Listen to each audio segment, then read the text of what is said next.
What is up, readers and page turners? 2025 is finally over, but before it officially is, let's go over my top 5 books of the year, all right? Coming in at number 5, I have R.F. Kuang's Catabasis. This book for me really delivered. I saw a lot of people critical of her last works. You either really loved her or really hated her. This being my first time introduced to her stories. I actually really enjoyed this. Alice Law and another student traveled to hell to retrieve Professor Grimes. He's the only person that they believe can give them the credential and the status that they are looking to gain from their education experience. The ending delivered for me too. The book educates you in what the general idea of magic is without overbearingly doing it like I've heard she does in things like Babel. Absolutely love this book. I would recommend it to everybody. For sure, check it out. Coming in at number 4, I have Monstrillo by Gerardo Samano Cordova. I have to look at the book every time I try to say the name. There's a little boy who dies at the beginning of the story.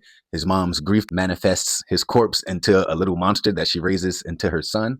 They try to kill it. The family tries to kill this thing. It doesn't go away.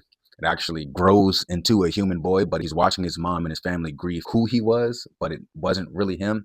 Interesting book. You can see his personality, who he's become, what he's had to deal with, and you see that we all could be monsters in our own way. Definitely 5-star read, highly recommend, all right? So coming in at number 3, and honestly, this book could have been number 1 on the list. That's how much I enjoyed it to start off my year. I have Paulette Giles' Cheneville. The book follows a man named John who's critically injured in the Civil War, has to recover after a 2-year period, makes his way home to find that his family's been slaughtered. And then the rest of the book is just him seeking vengeance for their death. If you've ever seen the movie The Northman, this is a Western version of that story. For sure, check this out if you get a chance. Number 2, and this one was hard. Could have been number 1. But number 2, I'm going to go Say Nothing by Patrick Radden Keefe. Very educational book, very heartbreaking book. Before reading this book, I had no type of basis of Irish history, no type of basis of the troubles that happened in Ireland, of Dolores Price and her sister starving in prison, the hunger strikes that followed after that, the London bombings. There's just so much information. The McConville family, the kidnapping of Jean McConville, the whole mystery of what happened to Jean McConville. This book is so detailed, I can honestly see why it was named one of the books of the decade by Entertainment Weekly. I completely agree.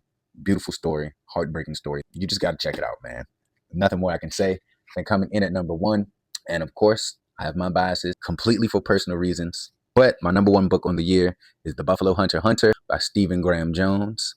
Aside from me absolutely loving this story, I put in all the effort to wait in line for hours upon hours to get this book signed by Stephen Graham Jones, and I did. So there's actually man hours into me loving this book. But aside from that, I've really appreciated the story. I was always critical of how his books transition.